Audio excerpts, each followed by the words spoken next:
Itu ceritanya piye kok iso ngarang lagu kayak ngono iku. Enggak, saya bisa pastikan bahwa ini akan jadi salah satu lagu yang abadi gitu.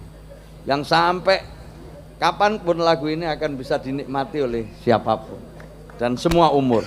Amin, amin, amin, amin. Ya. Nah, kira latar belakangnya apa sih? Kira-kira ini apa ini? Pas gak iso turu ta, gak duwe duit ta apa? Atau ditinggal pacar atau apa gitu ya apa kira-kira? Tahu tuh rata kayak ngerasa kayak kangen. Tahu tuh rata ngerasa kayak kangen. Biasanya gini.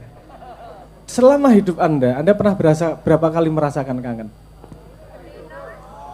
Banyak kali. Rindunya pada hal yang sama atau tidak? Hah? Apa rindu si A terus? Nah, wis dadi mantan rindunya dadi si B, ngono. Wis dadi mantan rindunya dadi si C gitu. Cintanya berubah tapi rindunya ada terus, betul enggak? Berarti mana yang lebih abadi, kerinduannya atau cintanya?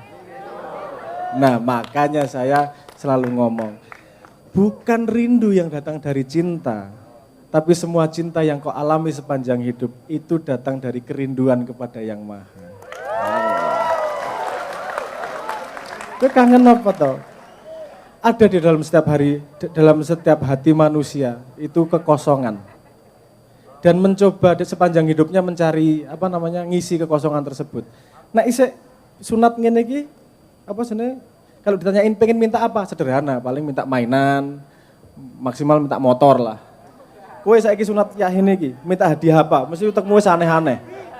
HP kayak mulai naik, semakin dewasa itu kerinduannya semakin berkembang. Terus berkembang seberapa banyak, seberapa lebar? Kan gitu pertanyaannya. Kapan ini selesainya? Karena sebenarnya manusia itu kan berkembang terus. Tambah lebar. Orang pengen kaya itu sebenarnya pengen melebarkan dirinya, gitu aja. Aku pengen iki jadi milikku jadi lebih banyak. Cuman sayangnya kadang-kadang orang kalau rindu sesuatu itu tidak total. Contohnya gini, Anda rindu kekayaan, Anda membayangkan kekayaan itu duitnya banyak, emasnya banyak, surat sertifikatnya, tanah banyak, tapi Anda nggak membayangkan pengen punya bulan atau punya matahari. Sisan no, nek gue harap duwe sing total sisan, aku pengen duwe jagat raya. Sertifikatnya sing duwe sopo? Tak tukune regane piro? Total. Mau tidak mau akan kenal sama yang punya jagat raya. Ditanyain, Gusti Allah kira-kira enten sertifikatnya mboten nggih? Mulai kenal karo Gusti Allah, mulai ngerayu dan seterusnya. Jadi semua arus manusia yang dirasakan manusia itu pasti membawa ke Tuhan kalau kalibernya tidak setengah-setengah. Total. Kan gitu. Urip kuwi problemnya kadang sering masalah utamanya adalah kaliber. Kalau melakukan sesuatu itu setengah-setengah. Ora yo. Nek ora. Nek wedi rasah wani-wani. Nek wani rasah wedi-wedi. Aku naksir ya karo kae. Diparani lewat ngarep omahe wis seneng atine. Ketok gendenge tok wis tratap. Oke, sesuk munggah sithik. Oke, nunggoni ning ngarepan ndelok Mbak liwat. Ya Allah ya Rabbi. Wah, wis sudah dadi bahan 2 minggu. Bahan ngisi ruang rindu itu tadi maksudku, aja mikir aneh-aneh kon bahan apa ngono. Ngisi ruang rindu bisa dirindukan. Wis sesuk terus lanjut sampai totalnya apa? Temoni wong tuane. Pak, apakah Anda cukup kilaf untuk memberikan anak Anda kepada saya? Total sisan. Nek ditolak iku biasa. Wes toh, lebih banyak hidup itu lebih banyak gagalnya daripada berhasilnya. Betul enggak? Tapi Anda cukup sekali berhasil untuk membuktikan semua kegagalanmu tidak sia-sia. Betul enggak? Hati rasa wedi gagal. Semua keberhasilan datang dari keputusan yang tepat. Semua keputusan yang tepat datang dari pengalaman. Semua pengalaman datang dari keputusan yang salah. Jadi keputusan yang salah itu modal untuk menjadi sukses. Mumpung isik cilik, berbuat salah sebanyak-banyaknya. Loh, aku serius iki. Nek kowe isik SD nyolong, kowe di penjara apa di kampleng dengan raine? Mek dikampleng ta orang apa. Tapi nek kowe wis gede nyolong, diapake? Lebokke penjara tidak-idak kowe. Nah, untuk tahu untuk trauma kesalahan, untuk mengerti efek dari kesalahan mending masih kecil. Wes, anak kecil bereksplorasi ke sana kemari, tangannya keselomot, ndusur numpak sepeda, nang kae wae asal ora mati sementing. Jagani orang tua itu jagani anaknya aja ngasih mati. Bahwa dia sakit, biarkan dia merasakan sakit. Kenapa? Karena kamu dalam hidup pasti merasakan sakit. Wes toh. Wong kowe WA centang biru ra dibales wis sakit hati. Ora usah dikampleng, ora usah wis centang biru ting ngene iki kok ora dibales ya, salah aku apa ya. Aku ngomong ngene iki yo ngrasake soalnya. Rameng kowe su. Loh itu hidup itu penuh kesakitan. Dah, itu yang namanya hidup. Penuh kekecewaan, penuh kegagalan. Tapi kualitas manusia bukan di situ. Kualitas manusia adalah kemampuan bangkitnya dari semua kegagalan. Tepuk tangan ora. Ojo kalibri ojo ragu-ragu. Tepuk tangan ora. Ngono lho. Gak sepenuh hati. Nek kowe tepuk tangannya kesel sisi, tepuk tangannya sebelahmu. Apa pipine. Sementing muni suarane. Nah, ini kesakitan-kesakitan ini perlu. Sebagai itu proses pendewasaan. Nah, makanya salah satu hal yang paling privat disakiti dalam tanda petik. Di sini ada yang belum sunat? Oh. Oh, cah cilik ya belum. Yang udah gede belum sunat tolong buktikan.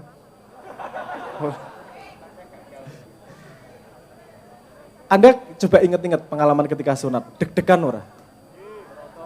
Ndrodok ora? Iki barang sing dislenthik we lorone ra karuan. Dislenthik lho, kowe nahan nguyuh wae. Kuwi teng-tengan lorone kaya ngono. Iki arep disilet, bayangno kowe. Allah iki sapa sing duwe ide kok ngene iki asu. Iki ngopo ta iki urusan kok iki barang-barang mohon maaf ya kalau mulut saya agak ting pecotot seperti itu. Ini kesalahan pendidikan ayah saya maksudnya. Oh los yo, padaan los. Los padaan los. Iku lho arek-arek cilik nang dhuwur panggung kon niku los rupamu. Ono Pak Wali Kota karo Pak. Los oh. Los doli. Ngene iki lho ngene arek los Pak. Dadi lali tuh aku mau ngomong apa? Oh, mau urusan beli yo. Apa kan? Sik nyebutnya sing bener piye? Anu ngono. Oke ya. Dadi nek anu di anu kuwi rasanya anu banget terus pokoknya. Cen anu kok gue iki. Hah? Nah, saya tadi ngomong proses kesakitan itu adalah proses pendewasaan. Proses kegagalan adalah proses pendewasaan. Coba Anda ingat-ingat pengalaman ketika harus sunat gue. Nek rame-rame ono kancane. Di sini ada yang ikut sunatan massal. Sunatan massal itu yang kalau ada yang kreatif sedikit, biasanya saya pernah ngalami itu teman-teman saya, yang pertama ini memang sudah niatnya buruk itu. Pertama dia masuk disunat limbengok kaya wong diantemi sak kampung kae lho. Sing bariku yo aduh. Itu jadi menggegerkan apa sebenarnya mental semua yang sebelumnya iki. Pertamanya wis gagah-gagah, sing pertama bengok-bengok. Itu yang lain langsung keder enggak karuan itu. Ini ya Allah, iki diapake ya Allah, cah kuwi wae. Itu jadi latihan mental yang luar biasa. Makanya ritual pendewasaan di budaya-budaya itu berbeda-beda, tapi semua melibatkan kesakitan. Semua melibatkan kemampuan untuk melewati mental. Salah satu contohnya, ono neng Nias mencolot apa sih batu itu tanda kedewasaan. Ada yang kulitnya dicacah-cacah dikit-dikit. Wah, untuk apa sih untuk menunjukkan dia sudah dewasa. Di Amazon itu ada yang menunjukkan kedewasaan, tangannya dimasukkan ke apa? Rumput. Iya, betul. Jadi dia bikin tempat dari pilah daun, dalamnya dikasih apa namanya? Semut. Tangannya dilebokke, dicokot-cokotnya, wah dia bertahan seberapa lama, wah dewasa gitu. Intinya meng wani atau ngadepi loro, wani atau ngadepi kesakitan. Karena cah cilik iki enak. Ketika kecil Anda nggak perlu memikirkan banyak hal. Mikirmu meng dolanan, ngelih, mangan, susoni, wes kowe. Kowe pengen tau kowe ngono kuwi. Jadi kalau udah dewasa masalahnya banyak iki. Masalah mangan karo ngombe wis selesai. Adus wis ora masalah kari buka keran. Tambah masalahmu gawe dhewe ning utek. Pulsa. Merek HP. Mention ra dibales. Centang biru dinengke wae. Status nyindir dicueki. Kuwi marahi kowe mati ora to jane? Kuwi lak masalah yang kamu buat-buat sendiri itu. Masalah itu kalau masalah fisik, masalah yang memang harus dihadapi, orang harus jantan menghadapi. Tapi kalau masalah dari masa lalu atau masa depan, itu 80% masalah yang ada di kepala kita itu datang dari itu. Masa lalu itu namanya apa? Memori. Masa depan itu namanya apa? Imajinasi. Belum kejadian sudah menyiksa. Nanti kayak tadi itu, ngantri mau sunat. Belum kejadian wis imajinasi. Iki diapake yo, diketok-ketoke nggo kampak apa nggo graji yo iki. Belum kejadian itu sudah membuat kamu begitu menderitanya. Mantan. Itu kesakitan dari memori ya ora ta? Wis mantan lho, to. Wis mantan. Ya Allah, ning kuwi tetep nglarani ati nek dhek bahagia karo wong liya iki rasane asu. Perih ngono. Kowe hae-hae kaya ngalami wae jomblo tuntuna asmara iki wis tau ta pacaran. Kaya tahu-tahu wae. Nah, kesakitan itu proses yang tidak bisa dihindari dalam hidup. Bahkan banyak yang ngomong gini. Kalau kamu mau sukses, itu ikuti passionmu. Pernah dengar kalimat itu enggak? Passionmu. Apa sih passion ini? Hah? Kemampuan? Apa passion? Hah? Model? Apa mana? Kesenangan? Apa mana? Oke, passion. Asal katanya passio. Artinya apa? Tisu. Dacuk harare. Bener ya merek tisu itu ya. Iya bener kan. Wah ini asal katanya dari kata Yunani. Passio itu artinya penderitaan. Jadi ikuti passionmu itu, ikuti sesuatu yang kamu bersedia menderita untuknya. Ono ra cita-cita yang tidak mengandung penderitaan. Kue mancing, kue nek wis duwe bojo, penderitaannya banyak loh.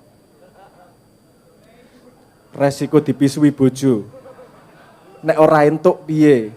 Neng kono mangan apa sih? Ora entuk iwake kowe mangan kok hasile pakan panci, pakan iwake kuwi tok pangan gara-gara ora entuk iwak. Ning tok baleni meneh ora? Karena hobi, karena kamu seneng. Saking senengnya kamu bersedia mengalami penderitaan. Sekarang kamu punya cita-cita. Pengen jadi menteri, wali kota, DPR. Ngalami penderitaan ora? Takon sing wis ngalami. Piye? Wah, kuwi kudu kampanye, kudu ngrasake difitnah, kudu ngrasake segala macam. Tidak mudah. Hidup itu tidak ada yang mudah. Yang mudah itu tidak hidup. Jadi kalau hidup harus berani tandang, harus berani menghadapi masa depan, harus bisa milih. Yang perlu dijaga adalah energimu. Energimu diletakkan di mana? Kalau meletakkannya salah, penderitaanmu nambah. Kalau meletakkannya benar, kamu bisa menghadapi penderitaan. Ada 3 link gini. Di sini pernah naik motor ya. Sekarang kita ngomong energi. Ini kan ngomong tadi udah ngomong bahwa proses sunat itu adalah proses kesakitan yang kita hadapi demi pendewasaan. Semakin kita dewasa, kita semakin terus mengalami tantangan-tantangan dan masalah. Untuk menghadapi itu kita punya energi yang terbatas dalam sehari, dalam kehidupan. Gimana manage energi agar tidak stres untuk hal-hal yang tidak bisa dihadapi. Nah, ada salah satu konsep begini. Anda pernah naik motor? Anda pernah naik motor? Ada 3 posisi dalam motor. yang nyetir, yang bonceng, dan penumpang lain. Energi utamamu di mana diletakkannya? Nyetir ya. Kamu nggak begitu memperhatikan itu apa namanya motor lain? Ya nggak. Energinya pasti lebih sedikit daripada energi nyetirnya. Karena kalau energi nyetirnya sedikit, kamu tabrakan. Yora. Kenapa energi paling besar nyetir? Karena itu hal yang paling kamu bisa kontrol. Nek motor liya ora iso tok kontrol. Dadi ngopo mikir? Kalau kamu di posisi bonceng, kamu bisa bisiki yang nyetir. Hei hati-hati, hei ngerem, sedidik ana sing bahenol ning kono kae. Ojo banter-banter iki, misalnya gitu. Tapi kamu tidak bisa nyetir. Tapi kamu bonceng, enggak nyetir. Jadi energinya, kontrolnya jadi lebih lebih rendah. Paham ya maksud saya ya? Jadi bagi energimu, yang paling besar adalah hal-hal yang kamu bisa kontrol. Yaitu dirimu sendiri, nomor 1. Bisa kontrol. Saya kasih pertanyaan sederhana. Saya yakin bisa jawab. Kasih 2 menit, pasti bisa jawab. Anda pikirkan dalam hidup Anda. Kalau Anda melakukan 2 hal ini, hidup Anda akan lebih baik. Apa? Neng uripmu, jajal. Tangi luweh isuk. Luweh sregep sinau. Luweh sregep ibadah, apa? Terserah. Pasti ada 2 hal yang kamu berpikir untuk bisa menumbuhkan dirimu. Pertanyaannya adalah, maukah kamu beraksi terhadap itu? Nek ngandani wong maksa gampang. Tapi nek gua awakmu dhewe, alasannya ya Allah naudzubillah min dzalik. Alasannya shopping 3.000 kuwi. Saya pernah percobaan gini. Kamu kontrol dirimu sendiri ya. Sederhana, pegang hidungmu tiap jam 5 sore. Jangan maju, jangan mundur. Pas jam 5 pegang hidungmu. Bertahan berapa lama? Saya percobaan dengan 30 orang. Tidak ada satupun yang bertahan lebih dari 1 bulan. Karena otaknya kemudian bikin trik. Ngopo toh ora penting. Alah telat 5 menit we. Alah menyekelirung we. Jadi menyepelekan. Itu yang tadi saya bilang pertama, otot menyelesaikan masalah. Itu bagian dari dewasa adalah pentingnya yang namanya istiqomah. Balik itu tadi, gunakan energi terbesarmu untuk mengontrol sesuatu yang memang kamu bisa kontrol.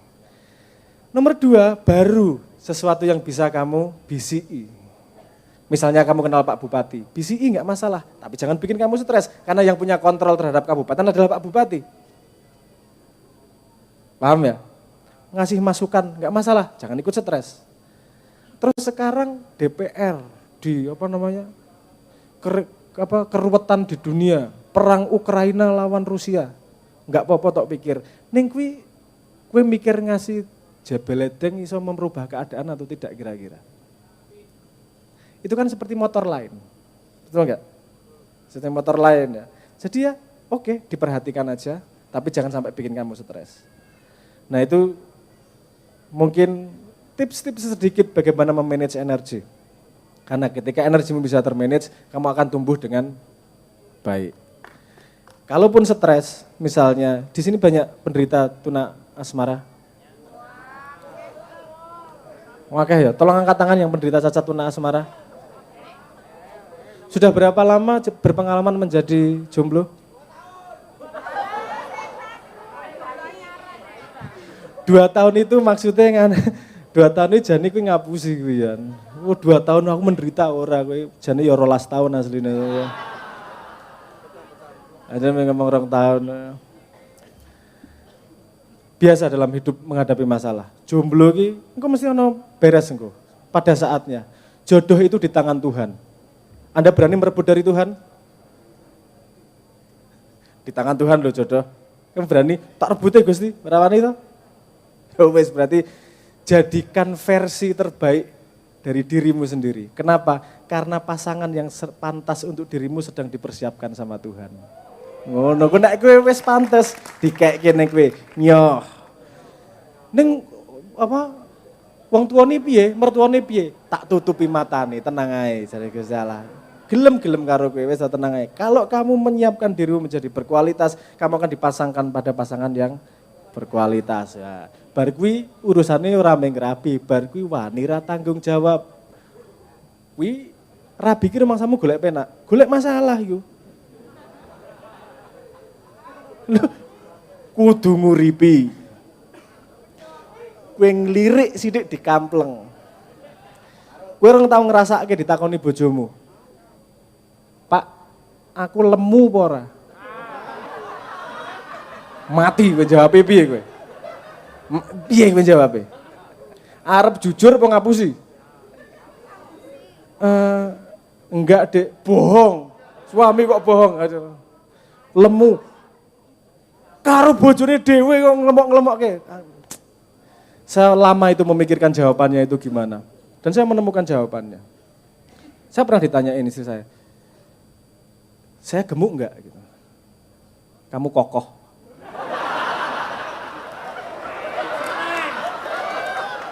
Orang menjawab, ya lemu ya ora, ini kan kokoh. Itu enggak menjawab. Kadang-kadang hidup itu dihadapi dengan kayak gitu itu. Endo, Joyo Endo, tadi kokoh. Wis to. Ora terus enggak usah ditanyain lebih lanjut ya. Kokoh itu baik, artinya kuat. Bahwa lemu porang urusanku. Enggak rasa dijawab dia. Repot. Anda pernah rasa sebelum rabi wis, pas pacaran.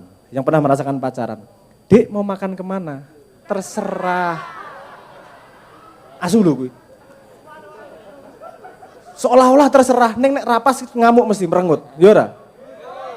Anda tahu sebabnya kenapa? Itu kenapa ngomong terserah?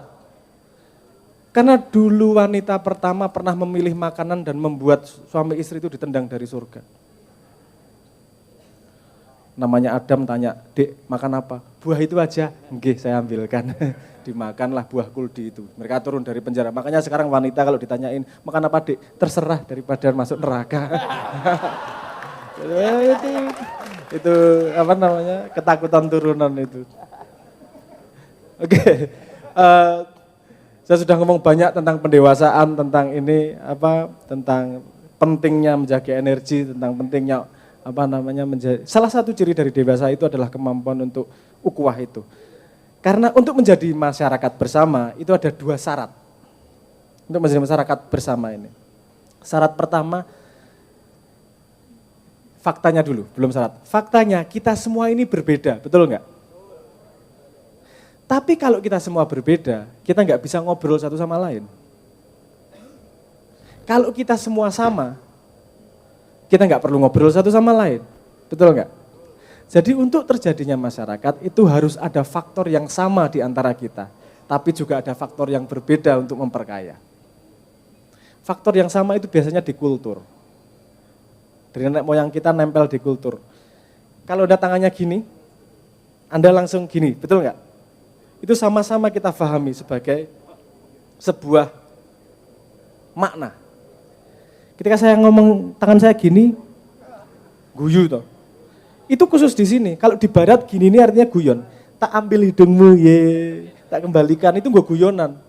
Neng kene tak ambil hidungmu ye, asu ngono mesti. Karena artinya berbeda di sini. Nah, bahasa seperti itu membuat kita bisa menjadi berkomunal karena ada kesamaan di antara kita. Salah satu ciri dewasa adalah bagaimana bisa memanage perbedaan. Ketika sudah ada sama, baru kemudian perbedaannya gimana menghadapinya, kan gitu. Anda kalau pacaran, wes aku balik neng pacaran karena akeh jomblo neng ini biasa neng. Jemaah iya akeh orang-orang putus asa karena tidak diterima karena tidak menemukan calon mertua yang khilaf. Atau lali itu aku malahan ngomong apa. Ngomong apa tekan intimu? Oh, kalau Anda gini, Anda deketin cewek atau cewek deketin cowok, pertama yang diobrolkan apa? Cari kesamaan atau cari perbedaan? Dek seneng apa? Tempe. Saya juga. Dek seneng BTS enggak? Aku seneng banget. Aku juga. Jane opo BTS iki gak paham itu. Karena ketika ada kesamaan terjadi persambungan. Tapi kemudian lama sama akan kelihatan bedanya. Kamu kemudian tidak membayangkan bahwa ternyata pacarmu itu ngentutnya juga bau. Karena setahun pacaran belum tentu dia mau kentut di depanmu. Ketika udah nyaman, jebul badek ya Allah. Ya kurang tahu ngerasa kayak gini ki. Ya, sepanjang perjalanan akan menemukan kayak gini nih. Kedewasaan adalah mampu memutuskan. perbedaan itu cukup penting untuk memisahkanmu atau tidak. Nek ternyata pacarmu entute ambu tok pedot apa ora? Pertama yang harus kau lakukan kowe ngentut tok ambu dhewe. Wah, jebul ya mambu, padha. Walaupun ambune beda.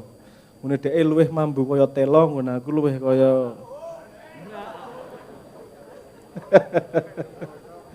Nah, salah satu ciri kedewasaan adalah kemampuan untuk mentoleransi perbedaan. Bukan hanya mentoleransi, tapi menggunakan perbedaan untuk kekuatan. Karena nek siji pinter A, siji pinter B, totalnya adalah A sama B bisa. Betul nggak? Nah, nek cah cilik perbedaan kuwi ra iso diselesaikan. Kalau wong dewasa sebagai komunitas kita, perbedaan itu biasa. Perbedaan itu harus digunakan untuk menjadi kekuatan. Nah, untuk awal gitu dulu.